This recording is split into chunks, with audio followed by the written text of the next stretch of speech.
नमस्कार, मी दादासाहेब चोरमडे. काल सातारा जिल्ह्यामध्ये कोरेगावचे आमदार महेश शिंदे आणि त्यांच्या सुविद्य पत्नी आणि सातारा जिल्हा परिषदेच्या अध्यक्षा सौभाग्यवती प्रियाताई शिंदे यांनी आपल्या खटाव या गावी एक डिनर डिप्लोमसी हा एक कार्यक्रम ठेवला होता. आणि या जेवणासाठी जिल्हा परिषदेमधील सर्व सदस्य, नगर परिषदेचे सर्व सदस्य आणि पंचायत समितीचे सभापती अशा अनेक पदाधिकाऱ्यांना त्या ठिकाणी निमंत्रित केलं होतं. खरं तर आता हे निमंत्रित करण्यापाठीमागचं कारण काय तर तुम्हा सर्वांना माहिती आहे की सातारा आणि सांगली स्थानिक स्वराज्य संस्थांची निवडणूक होऊ घातलेली आणि या पार्श्वभूमीवरती सर्वांना एकत्रित करायचं आणि जो काय संदेश द्यायचा तो संदेश द्यायचा. आता या डिनर डिप्लोमसीला जिल्ह्यातील अनेक मान्यवर नेते उपस्थित राहिले. याच्यामध्ये प्रामुख्याने छत्रपती उदयनराजे भोसले, त्याचबरोबर राज्याचे ग्रामीण विकास मंत्री जयकुमार गोरे, त्यांच्या सुविद्य पत्नी सौभाग्यवती सोनिया गोरे, त्याचबरोबर जिल्हा परिषदेचे माजी अध्यक्ष धैर्यशील कदम, त्याचबरोबर जिल्हा परिषदेचे उपाध्यक्ष राजूभाई भोसले आणि माझ्या माहितीप्रमाणे प्रदेशचे उपाध्यक्ष विक्रमजी पावसकर इत्यादी मान्यवर तर उपस्थित राहिले. मात्र जिल्हा परिषदेचे सर्व सदस्य म्हणजे भारतीय जनता पक्षाचे सर्व सदस्य त्या ठिकाणी उपस्थित होते. खरं तर जिल्हा परिषदेच्या सर्व सदस्यांना या डिनर डिप्लोमसी या कार्यक्रमासाठी जिल्हा परिषद अध्यक्षांनी निमंत्रित केलं होतं, परंतु त्या कार्यक्रमाला फक्त भाजपचेच जिल्हा परिषद सदस्य उपस्थित राहिले आणि हा कार्यक्रम पार पडला. आता हा कार्यक्रम पार पडला तर या कार्यक्रमामध्ये नेहमीच्या स्टाईलने जयकुमार गोरे या कार्यक्रमाला आले आणि त्यांनी भाषण ठोकलं आणि ते म्हणाले की सातारा जिल्हा परिषदेमध्ये जे भारतीय जनता पक्षाचे जिल्हा परिषदेचे सदस्य आहेत या सदस्यांना 25-15 असेल किंवा जिल्हा परिषदेच्या इतर फंडामधून विकास कामासाठी प्रत्येकी 1 कोटी रुपये देणार अशी त्यांनी घोषणाही केली. खरं तर एकदा एका पक्षाचं सरकार आल्यानंतर ज्यावेळेला एखादी व्यक्ती राज्याचा मंत्री बनते किंवा त्या तालुक्याचा आमदार बनते त्यावेळेला किंवा राज्याचा मंत्री म्हटल्यानंतर त्यावेळेला राज्यामधील सर्व पक्षाचे पदाधिकारी हे त्यांच्या दृष्टीने समान असतात. खरं तर जयकुमार गोरे यांनी अशी घोषणा करायला पाहिजे की जिल्हा परिषदेमधील सर्व सदस्यांना 1 कोटीचा निधी देणार, पण असं त्यांनी घोषणा नाही केली. त्यांनी घोषणा काय केली की फक्त भारतीय जनता पक्षाच्या जिल्हा परिषद सदस्यांना.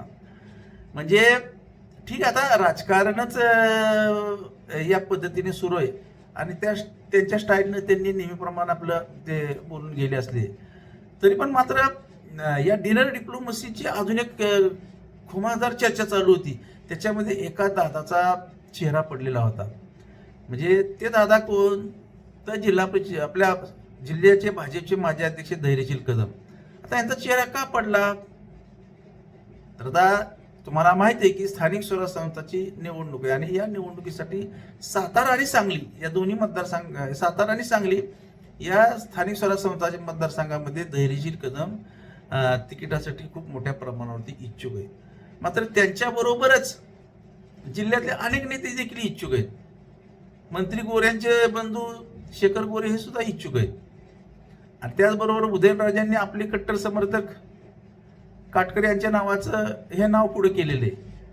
त्यामुळं कदाचित धैर्यशील कदम यांना असं वाटत असावं की जयकुमार गोरेंनी माझी ठामपणे भूमिका घ्यावी, परंतु जयकुमार गोरे काय तशी त्यांच्या बाजूने ठाम भूमिका घेण्याच्या मनस्थितीत नाही आहेत. कारण का तर जयकुमार गोरे ज्यावेळेला 1.5 वर्षापूर्वी आमदारकीच्या निवडणुकीला सामोरे गेले त्यावेळेला शेखर गोरे यांनी सुद्धा अर्ज दाखल केला होता. त्यावेळेला शेखर गोरे यांना आमदारकी देणार अशी मध्यस्थी माढा लोकसभा मतदारसंघाचे खासदार रणजितसिंह नाईक निंबाळकर यांनी केली होती आणि त्या दोघांमधला वाद त्या ठिकाणी मिटवण्यात आला होता. आणि त्याच्यानंतर शेखर गोरे यांनी सुद्धा जाहीर अनेक वेळा सांगितले की मी भविष्यात भारतीय जनता पक्षाचा आमदार असणार आहे. त्यामुळं त्यांच्या दृष्टीने तो अडचणीचा विषय आहे.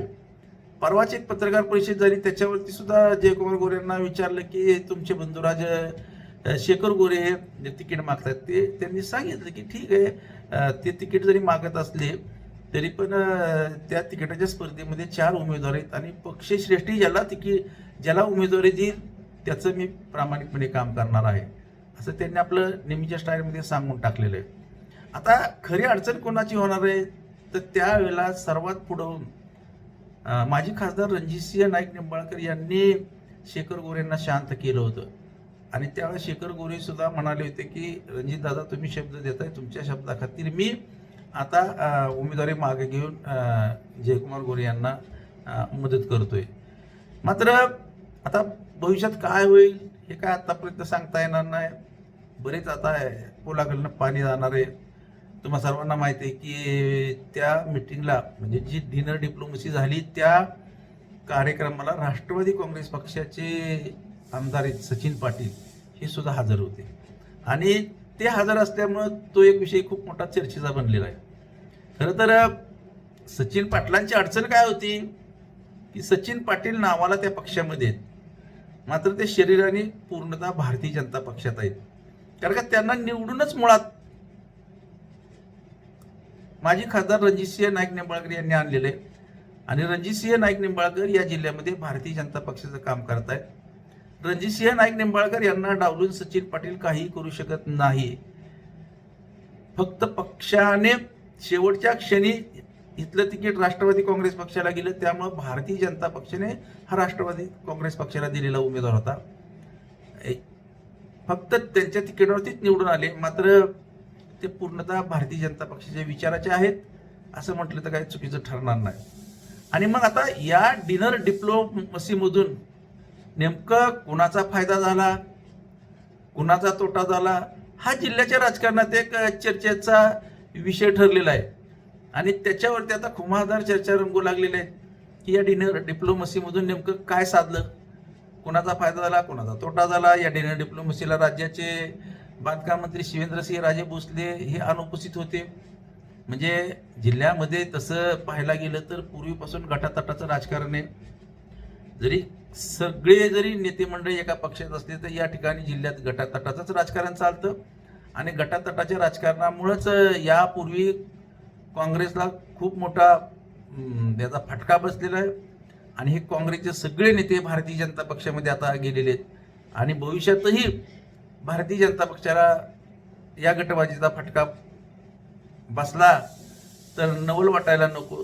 तुर्तास एवढंच. याच ठिकाणी थांबूयात. नमस्कार.